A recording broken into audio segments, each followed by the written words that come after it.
No, the water rates aren't necessarily set at the beginning of each year. The last water rate increase we had was in 2009, and we looked at a number of projects that we wanted to achieve over a 5-year period, which included accommodating the increases that the MVSD would pass on to the member cities.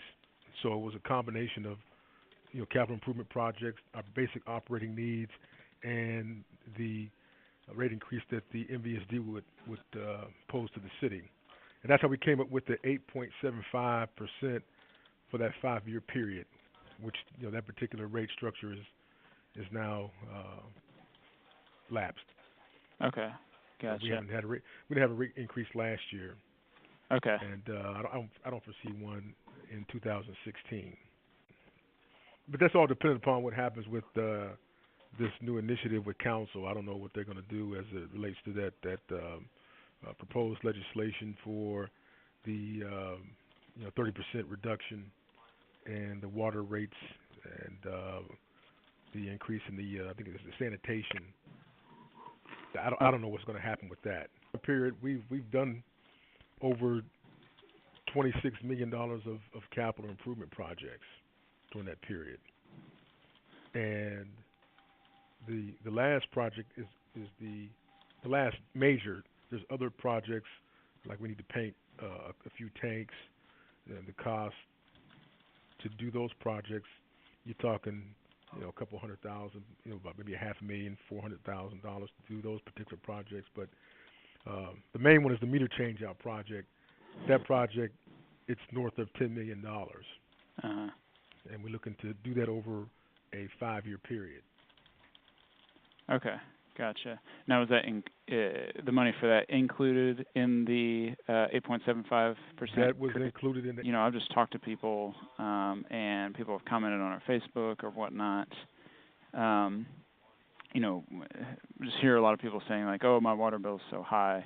If that's the case, in your mind, is that just because they've consumed a lot of water? Like, there's nothing, in the rates or in anything that you guys are doing that would affect that, right? Well, I get a lot of those calls and comments, and what I do in situations like that, I just like to first break the bill down and let people know that it's your water bill, but you're actually paying for 3 services. Mm-hmm. And when they stop and think about it, they say, well, yeah, you're right. We're paying for your water, you're paying for sewer, and you're also paying for sanitation. But it's contained, of course, on the water bill. And the higher cost associated with the water bill is, of course, the sewer. You see the potential for there being, I guess, light at the end of the tunnel in terms of people's water rates maybe going down one day? Well, I don't want to say going down. We're exploring changing our rate structure, mm-hmm. going from 100 cubic feet to 10 cubic feet or 1 cubic foot. The one thing that we spoke to PFM about was looking at the possibility of doing that. We didn't go forward with this last proposal that they prepared because we're not in a position to do that right now because we're going through this meter project. We wanted to complete that first before we look at changing our current rate structure. But we want it to be fair, and we don't want to inadvertently charge people more. We just want to break it down so that the senior citizen that's not using a whole lot of water, that we could possibly enact a rate structure that would be, I don't want to say fair, but it would fit their use. Mm-hmm. Because right now you're talking, 100 cubic feet, you're talking 748 gallons. Some of those customers, they don't necessarily use that much water, and our rate is regressive. So the lower blocks, you're actually paying a higher rate. So again, we considered the fact that you get those that don't use a whole lot of water, and how that would look, breaking it down to 10 cubic feet, or 1 cubic foot. But we haven't moved in that direction yet. But it's something that's on the back burner. So you're saying, you mentioned that maybe if somebody keeps their use very low, they're actually paying a higher rate for what they use. Well, if you look at our rate structure, it's a regressive. The highest amount is at block one. I don't have the figures in front of me, but I think it's about $11 and some change for block one, and then it goes down from there because we want to have somebody on this side of the street with one street rate structure and somebody on the opposite side of the street with another rate structure. Yeah. So we want to get these meters in, and so that we know that all the meters are newer, they're accurate. Then we can move in that direction. Two problems that might creep into people's billing as of now are, is it possible for these meters to be giving inaccurate reads? Well, correct. The older meters, they tend to slow down because of the buildup, the calcium buildup in the meters, because it's like a piston type. Whereas the new meters, there's no moving parts. Okay.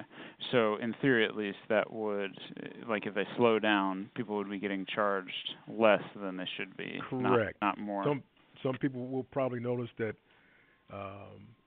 their water bill will go up as a result of their consumption going up if they have one of those older meters. Mm-hmm. I don't know. Some of the meters out there in the system are over 25 years old, and the useful life is 15 years. So they're well beyond their useful life. Okay, gotcha. Yeah. Is it possible that a meter might overcharge somebody? Again, they tend to slow down, not speed up. Mm-hmm. So the likelihood of that happening is less than one half of 1%. Mm-hmm. It's not very likely. In our current block, from 0 to 1 is $11.32. The next block, it's actually $20.03. If you had a 2, versus the 1, it's not the 11.32 times 2. Mm-hmm. It's 20.03. Okay. At the next block. See, that's what I'm saying, where it's a regressive. Okay, and the first block, the 1132, those are people who are using the least water. Right. Okay. So, in some sense, the people who use less are, I realize they're not actually paying more per water, but like in some sense, the cost per unit is higher. Yeah, is what it breaks down to. Okay. Yeah. So in some ways, the people who are using less water are subsidizing the people who are using more. Is that right? I wouldn't say that. It's just the way our current rate structure is. Just that by volume, just like the same way we purchase water from MVSD. The more water we purchase, the lower our variable rate is. Mm-hmm. Okay. Gotcha. It's just it's economy of scales. Mm-hmm. Okay. It doesn't take to make 20 million gallons. It takes the same amount to make 20 million as it does to take a million. Mm-hmm. You know what I mean? And you just achieve economies of scale by buying more. The per unit cost goes down. The same thing happens in our rate structure.